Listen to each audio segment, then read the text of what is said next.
एक छोटे से गांव में एक बूढ़ी माँ रहती थी जिसका एक बेटा रोहन था। रोहन शादीशुदा था। उसकी पत्नी का नाम अंजलि था। अंजलि एक लालची औरत थी। शादी के बाद रोहन अपनी पत्नी अंजलि की ही बात माना करता था। वो अपनी पत्नी के कहने पे अपनी बूढ़ी माँ से काम करवाता था। उसकी बूढ़ी माँ कड़ी धूप में खिलौने बेचकर उसे पैसे ला कर देती थी और वो दोनों घर पे आराम से रहते थे। कई दिनों से बूढ़ी माँ के खिलौनों की बिक्री कम हो गई थी। खिलौनों की बिक्री कम होने से रोहन और अंजलि उस पर गुस्सा करते थे। एक दिन बूढ़ी माँ को बुखार हो जाता है तो वो खिलौने बेचने भी नहीं जा पाती। अंजलि रोहन को कहती है, तुम्हारी माँ काम ना करने के लिए बीमार होने का दिखावा कर रही है। घर का सारा काम भी मुझे अकेले ही करना पड़ता है। वो सारा दिन बिस्तर पर पड़ी रहती है। उसे काम करने के लिए बोलो। अगर तुमने अपनी माँ से काम करने की बात नहीं की तो मैं घर छोड़कर चली जाऊंगी। ऐसे ही अंजलि माँ के खिलाफ इधर उधर की बातें करके रोहन को भड़का देती है। रोहन गुस्से में अपनी माँ के पास जाता है और बोलता है, माँ, तुम बीमार होने का दिखावा क्यों कर रही हो? अंजलि अकेले ही सारा दिन घर के काम में लगी रहती है और तुम सारा दिन खाना खाती और आराम से पड़ी रहती हो। और ये बोलकर वो चला जाता है। बूढ़ी माँ अपने बेटे की ऐसी बातें सुनकर बहुत दुखी हो जाती है और रोते रोते घर से चली जाती है। बेटे की कही सारी बातें सोचते सोचते बूढ़ी माँ गांव से काफी आगे जंगल में निकल जाती है। बूढ़ी माँ ने देखा कि जंगल काफी घना था और वो घने जंगल में फंस जाती है। उसे जंगल से बाहर निकलने का रास्ता नहीं मिलता। वो जंगल में आगे जाती है तो उसे एक बाबा दिखाई देता है। उस बाबे ने जंगल को अपनी शक्ति से जादुई बनाया हुआ था। वो जंगल पे राज करता था। वो जब भी किसी इंसान को जंगल में देखता है तो वो उसको मशरूम बना देता था और वो मशरूम भी पूरे जंगल की तरह जादुई बन जाती। बूढ़ी माँ बाबा के पास जाकर कहती है, बाबा, मुझे जंगल से बाहर जाने का रास्ता नहीं मिल रहा। क्या आप मेरी जंगल से बाहर जाने में मदद कर सकते हो? ये मेरा जादुई जंगल है। इसमें कोई भी आता तो अपनी मर्जी से है पर जाता मेरी मर्जी से है। मैं इस जंगल से किसी को भी बाहर नहीं जाने देता। अब तुम भी इस जंगल से बाहर नहीं जा सकती। और बाबा उसे जादुई मशरूम बना देता है। उधर रोहन और उसकी पत्नी अंजलि को कोई फर्क नहीं पड़ता कि उसकी माँ घर से चली गई है। अगले दिन अंजलि रोहन को कहती है, अब ऐसे काम नहीं चलेगा। अब खिलौने बेचने तुम्हें जाना पड़ेगा, तभी हमारे घर में पैसे आएंगे। रोहन अब खिलौने बेचने लगा था। कड़ी धूप में उसको खिलौने बेचने में बहुत परेशानी होती थी और उसके खिलौने भी कम ही बिक रहे थे। एक दिन रोहन पूरा दिन कड़ी धूप में खड़ा रहा पर उसका एक भी खिलौना नहीं बिका। रोहन ऐसे ही घर आ जाता है। घर आते ही अंजलि बोली, आज कितने पैसे की कमाई हुई है? लाओ मुझे पैसे दे दो।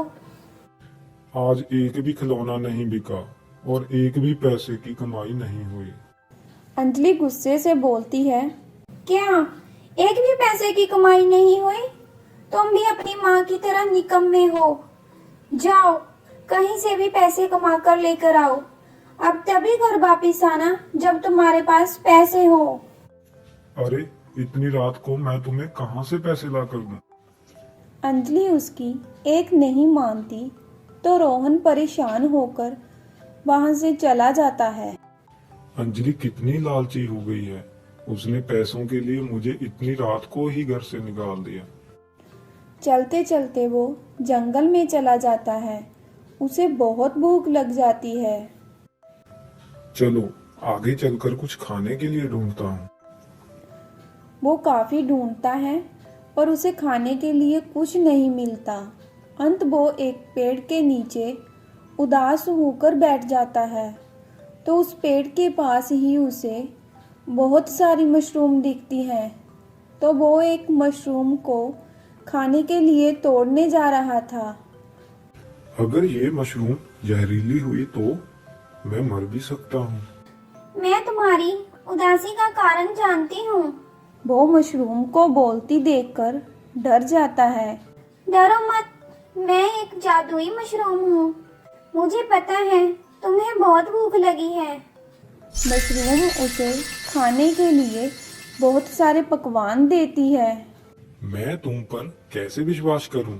अगर ये खाना जहरीला हुआ तो? खा लो, ये खाना जहरीला नहीं है। रोहन खाना खा लेता और उससे जंगल से बाहर जाने का रास्ता पूछता है। मैं तुम्हें खुद बाहर छोड़कर आऊंगी, पर तुम अकेले ना जाना।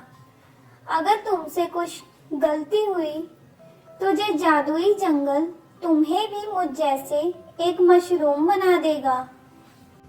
इसका मतलब तुम पहले से मशरूम नहीं थी? नहीं, मैं भी तुम्हारी तरह एक इंसान थी। मैं गलती से इस जंगल में आ गई थी और जब मैं जंगल से बाहर निकलने जा रही थी तो इस जंगल में रहते एक बाबा ने मुझे मशरूम बना दिया और मैं तब से यही हूँ।